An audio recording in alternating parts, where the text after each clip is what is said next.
सिद्धि की शादी के बाद वो ससुराल चली जाती है। पीछे रह जाती है भाभी रानी। सिद्धि के ससुराल जाते ही भाभी कहती है, अरे वाह जी वाह, सारे कपड़े मेरे।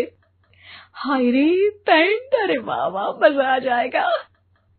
अरे ये सिद्धि की अलमारी के सामने खड़े होकर क्या बड़बड़ा रही है?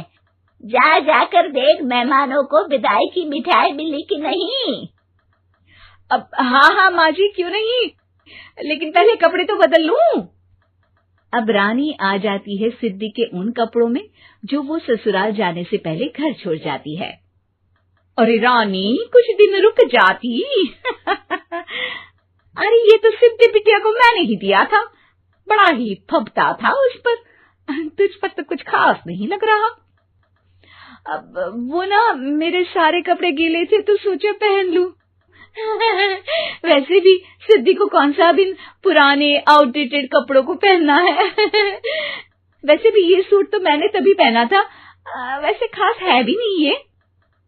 हाँ ठीक है, लेकिन ना मेरी सिद्धि पर तो जमता था। सारे मेहमान चले जाते हैं और सिद्धि ससुराल से मायके पहली बार आती है। अपना घर, अपना कमरा, अपनी अलमारी। ये बोलकर जैसे ही सिद्धि अलमारी खोलती है तो सामने उसके कपड़ों की जगह कुछ और ही रखा होता है। माँ, जरा कमरे में तो आना। सास और रानी वहां पहुंच जाते हैं। रानी ने पहनी होती है सिद्धि की जींस और टी शर्ट। अरे भाभी, ये क्या? ये तो मेरी बड़ी ही महंगी टी शर्ट है, इसे आपने घर में क्यों पहनी है? अरे बहुत मिलती है दीदी ये चौक की मार्केट में, 150 में। ओ भाभी प्लीज, ये एरोपोस्टल है, 2000 की एक टी शर्ट। ओहो, 2000 में तो दीदी 4 साड़ी आ जाए। अब क्या बोलूं? भाभी, ये मेरी अलमारी में छोटू के कपड़े, तो मेरे कपड़े कहाँ हैं? मेरी अलमारी में? अब दीदी आपको कौन से पुराने कपड़े पहनने थे? माना भाभी, लेकिन मैं जब घर आती तो यही सब पहनती ना। अरे तुम तो बड़ी कंजूस हो दीदी। खैर, वक्त आता है जब सिद्धि ससुराल के लिए रवाना हो रही होती है। अरे रानी, अंदर से सिद्धि का गिफ्ट ले आ, लड़की पहली बार ससुराल से मायके आई है। रानी अंदर जाती है और एक सिंपल सी साड़ी लेकर बाहर आ जाती है। ये लीजिए माँ जी। सास बेटी को गिफ्ट देकर ससुराल भेजती है। अगले दिन रानी एक सुंदर सी साड़ी पहनकर सामने आती है। अरे रानी, ये तो वो साड़ी है जो मैंने सिद्धि को देने के लिए दी थी जब वो ससुराल ले जाती, लेकिन ये तूने कैसे पहन ली? अरे माँ जी, ये साड़ी तो मुझे बहुत पहले से ही पसंद थी, लेकिन चिंता ना करिए, मैंने सिद्धि के लिए भी अच्छी सी साड़ी दी है। हाँ। तभी सिद्धि का फोन आता है। क्या माँ, कुछ अच्छा तो दिया होता ससुराल ले जाने के लिए। अरे पहले दिखा दिया होता। ये चमकते हुए पैकेट में नौकरानी वाली साड़ी मत दिया करो माँ।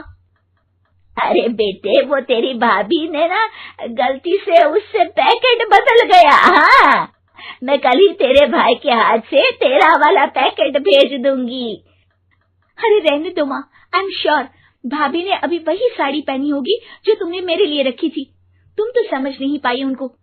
खैर छोड़ो, मैं ज्यादा बोलती अच्छी नहीं लगती, रहने दो, आपको उन्हीं के साथ रहना है, फिर बात करेंगे।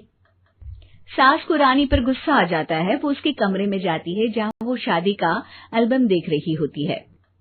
रानी, मार्केट जाकर एक ऐसी ही साड़ी लेकर आ, कल प्रतीक जाकर सिद्धि के घर दे आएगा।